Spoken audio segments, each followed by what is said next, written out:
he will be presenting the accomplishment of the NBI Organized and Transnational Crime Division and the Philippine National Police Anti-Kidnapping Group.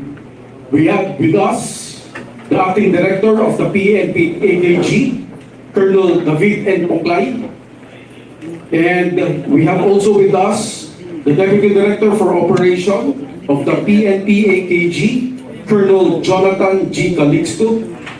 And last but not the least, the Chief of the Luzon Field Unit of the PNP AKG, Colonel Jeff E. Fanget.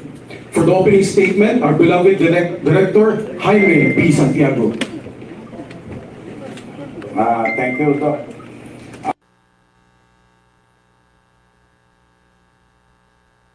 To you, two kidnapping cases.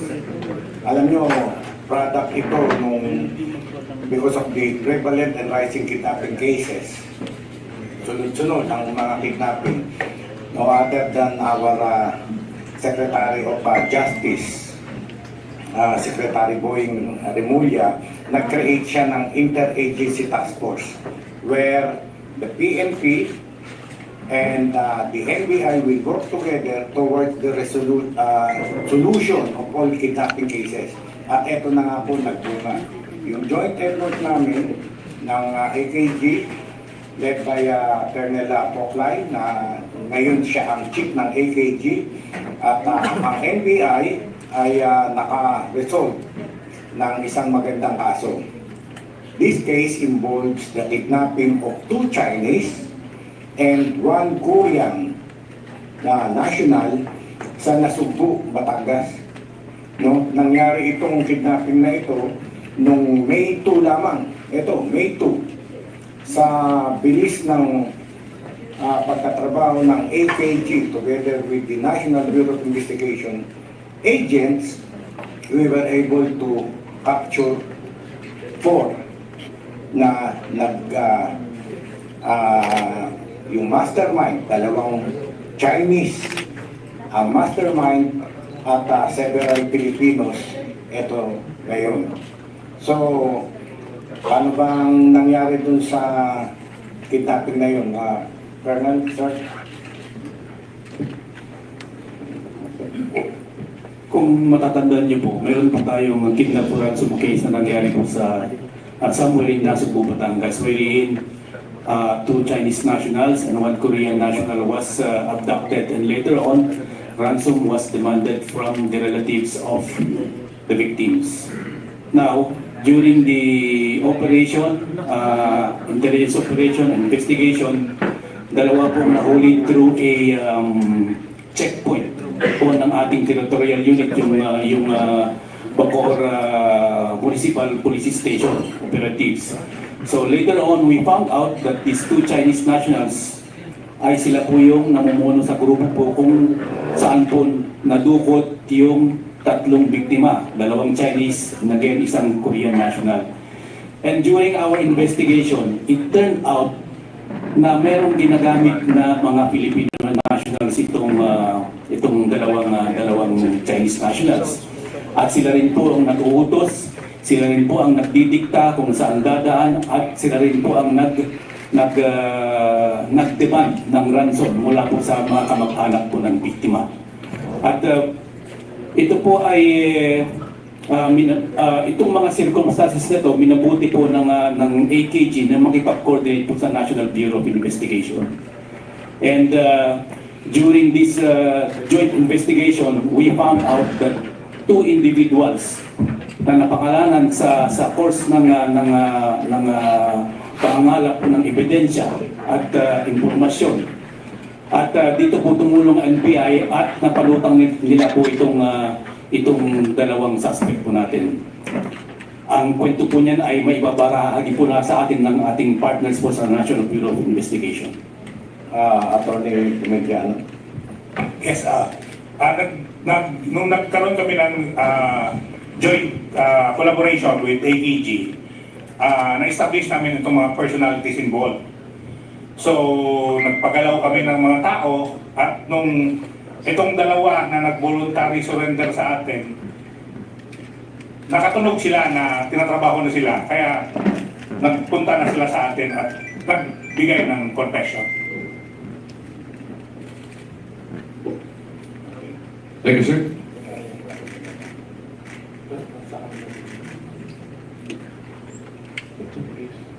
Sir, I can only provide estimate po to pertaining dun sa ransom. Nasa 100,000 plus po na USDT. US dollars. Opo, when converted po sa dollars po, almost the same po with the amount of USDT. Okay. So, may tanong po tayo. Questions, please approach the mic and kindly introduce yourself. Thank you. Magandang tanghali ho, Direk. Yung dalawang Chinese yung may record na dati sa NBI o Bureau Immigration, yung mastermind.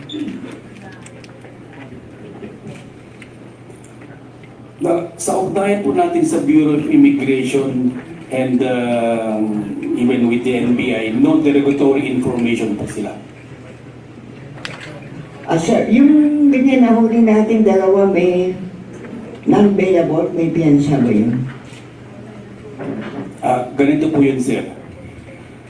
Nahuli po sila ng Bacoor Municipal Police Station at nakasuhan po ng illegal possession of firearms, which is bailable po.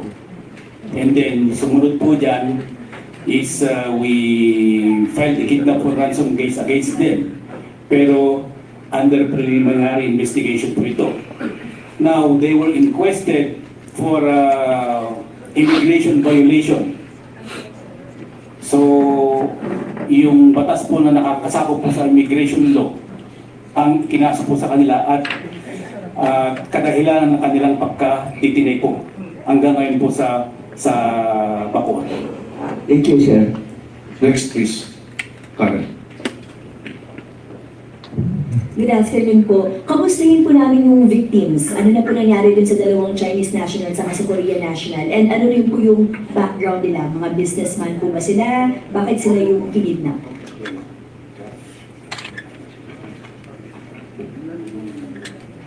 Bilang AKG po, mas binababuti po natin na irespeto po yung privacy po ng ating mga biktima po, sapagkat tuloy-tuloy po itong kasong ito and they are cooperating with us and in fact they will attend hearings later on. So para po sa seguridad ng ating mga biktima po nililimit po natin magbigay po ng impormasyon tungkol po sa kanila.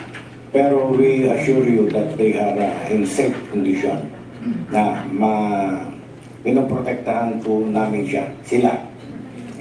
Apo. To clarify po, tama po, nirelease po sila. Yun po ba yung tamang term po? Yes, in-release din yung dalawang Chinese and one Korean after paying about $100,000. Ganon ang nangyari. Okay po. Ito naman pong ating dalawa pong nag-surrender at nagbigay po ng extrajudicial confession. Ano po yung background po nila? Bakit po sila may connection sa mga ganito pong kidnapping group? Yung isa ay employed ng isang kidnap victim. Bodyguard. Actually, ito sila, background ito, yung mga PA ito sila. Mga protection agent, yung talaga yung mga trabaho nila. Karamihan sa kanila, itong grupo nila is kinukuha mga bodyguard ng mga victim. Thank you po. Next, please.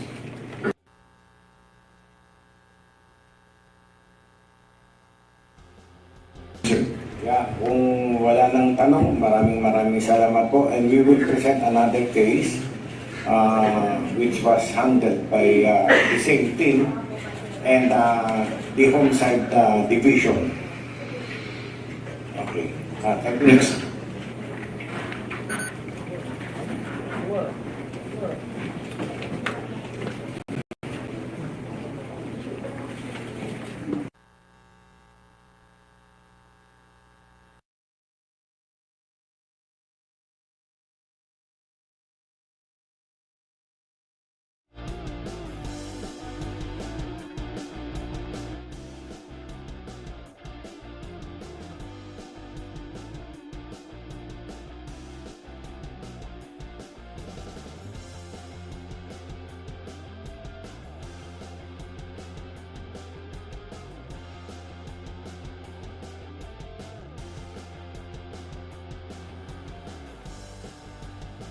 way back June 10, 2024, last year. No? Kinidnap yung mag-ina, nakatunog yung anak na sila will be kidnapped. So inatras niya yung kotse, pinakbakan siya, patay yung bata, and then tinangay yung ina. Nagpunta kami ng follow-up, ang homicide section, nagpunta ng follow-up at natagpuan finally yung decomposing body ng babae sa Bay, Laguna. Bae, Laguna. Alright. Series of examinations was conducted, DNA test, and we found out that that woman is the same mother nung napatay na kanilang kinidnap. So, charges were filed against the suspects and warrant of arrest has been issued by Quezon City RTC. So, nagtuloy-tuloy ang investigation, and just the other day na huli na natulton ng agents natin ng homicide division yung suspect sa Nueva Ecija. Okay, kung may question tungkol sa facts surrounding the case, si Agent Calub ang makakasagot.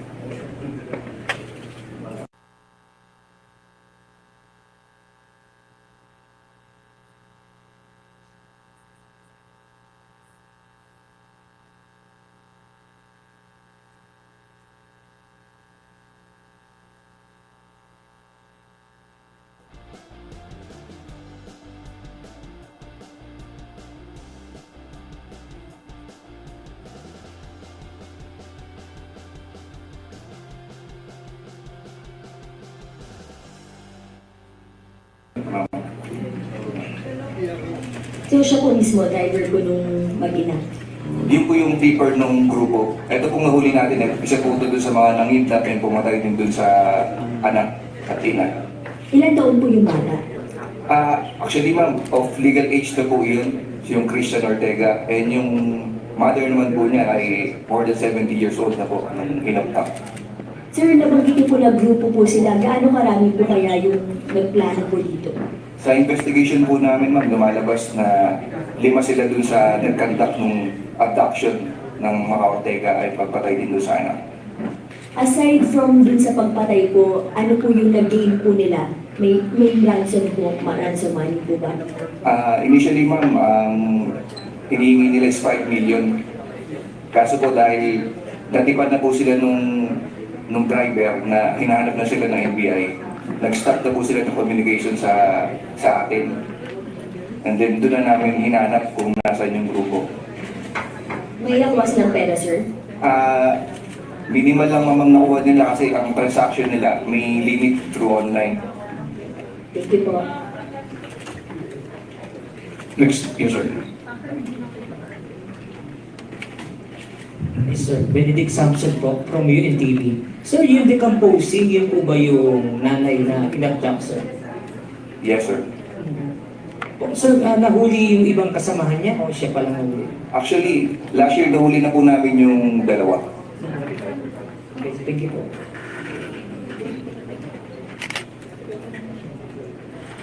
Ito ay mahigpit na bilin ng ating direktor bilang dating judge na ang kaso ay hindi natatapos sa pag-file kundi yung follow-up na ganito. Yes ma'am, please. Patricia Lopez po from IPC 13. Sir, na-mention niyo po na may nakuhang ransom money. Magkano po kaya yung estimates na nakuha? Yung through online transaction, ma'am, more or less nasa 50,000 po. Pero yung during the abduction, meron na rin pong bit-bit yung mag-ina na 100,000 na cash. Which is nakuha rin po nila. Next. Yes, Sir John. John Bonsudo po, GMA News.